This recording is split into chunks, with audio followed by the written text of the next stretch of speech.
Neat ಪರೀಕ್ಷೆಯಲ್ಲಿ ಅಕ್ರಮ ನಡೆದಿರುವ ಆರೋಪದ ಹಿನ್ನೆಲೆ ಸದ್ಯಕ್ಕೆ ಕೇಂದ್ರ ಶಿಕ್ಷಣ ಸಚಿವ ಧರ್ಮೇಂದ್ರ ಪ್ರಧಾನ್ ಮನೆ ಮುಂದೆ ಹೈಡ್ರಾಮಾನೇ ನಡೆದಿದೆ. ಸರ್ಕಾರದ ವಿರುದ್ಧ ಧಿಕ್ಕಾರವನ್ನ ಕೂಗಿ, ಶಿಕ್ಷಣ ಸಚಿವರ ವಿರುದ್ಧ ಧಿಕ್ಕಾರವನ್ನ ಕೂಗಿ ಆಕ್ರೋಶವನ್ನ ವ್ಯಕ್ತಪಡಿಸುವ ಕೆಲಸ ಆಗ್ತಾ ಇದೆ.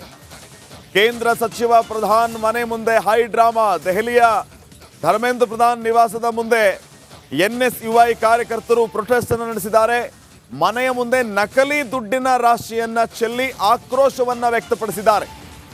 ನೀಟ್ ಪರೀಕ್ಷೆಯಲ್ಲಿ ಅಕ್ರಮ ನಡೆದಿದೆ, ಆದರೆ ಕೇಂದ್ರ ಸರ್ಕಾರ ಈ ಬಗ್ಗೆ ಮೌನಕ್ಕೆ ಶರಣಾಗಿದೆ.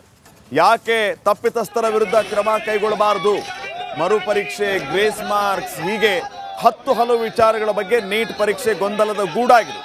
ಇದೇ ವಿಚಾರದ ವಿರುದ್ಧ ಈಗ NSUI ಕಾರ್ಯಕರ್ತರು ಆಕ್ರೋಶವನ್ನ ಹೊರಹಾಕಿ ಪ್ರೊಟೆಸ್ಟ್ ಅನ್ನ ಮಾಡಿದ್ದಾರೆ.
ನಡಿ, ಈಗ ಶುರು ಮಾಡೋಣ.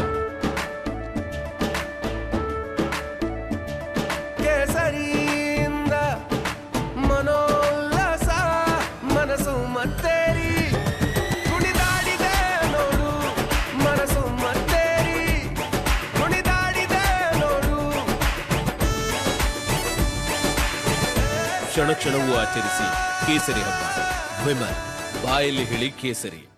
ನೀಟ್ ಪರೀಕ್ಷೆಯಲ್ಲಿ ಅಕ್ರಮ ನಡೆದಿರುವ ಆರೋಪದ ಹಿನ್ನೆಲೆ ಸದ್ಯಕ್ಕೆ ಕೇಂದ್ರ ಶಿಕ್ಷಣ ಸಚಿವ ಧರ್ಮೇಂದ್ರ ಪ್ರಧಾನ್ ಮನೆ ಮುಂದೆ ಹೈಡ್ರಾಮಾನೇ ನಡೆದಿದೆ. ಸರ್ಕಾರದ ವಿರುದ್ಧ ಧಿಕ್ಕಾರವನ್ನ ಕೂಗಿ, ಶಿಕ್ಷಣ ಸಚಿವರ ವಿರುದ್ಧ ಧಿಕ್ಕಾರವನ್ನ ಕೂಗಿ ಆಕ್ರೋಶವನ್ನ ವ್ಯಕ್ತಪಡಿಸುವ ಕೆಲಸ ಆಗ್ತಾ ಇದೆ. ಕೇಂದ್ರ ಸಚಿವ ಪ್ರಧಾನ್ ಮನೆ ಮುಂದೆ ಹೈಡ್ರಾಮಾ. ದೆಹಲಿಯ ಧರ್ಮೇಂದ್ರ ಪ್ರಧಾನ್ ನಿವಾಸದ ಮುಂದೆ NSUI ಕಾರ್ಯಕರ್ತರು ಪ್ರೊಟೆಸ್ಟ್ ಅನ್ನು ನಡೆಸಿದ್ದಾರೆ. ಮನೆಯ ಮುಂದೆ ನಕಲಿ ದುಡ್ಡಿನ ರಾಶಿಯನ್ನ ಚೆಲ್ಲಿ ಆಕ್ರೋಶವನ್ನ ವ್ಯಕ್ತಪಡಿಸಿದ್ದಾರೆ. ನೀಟ್ ಪರೀಕ್ಷೆಯಲ್ಲಿ ಅಕ್ರಮ ನಡೆದಿದೆ, ಆದರೆ ಕೇಂದ್ರ ಸರ್ಕಾರ ಈ ಬಗ್ಗೆ ಮೌನಕ್ಕೆ ಶರಣಾಗಿದೆ.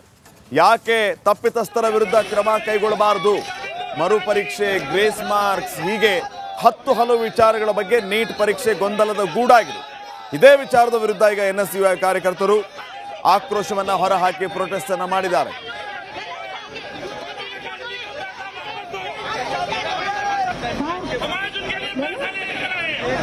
समाज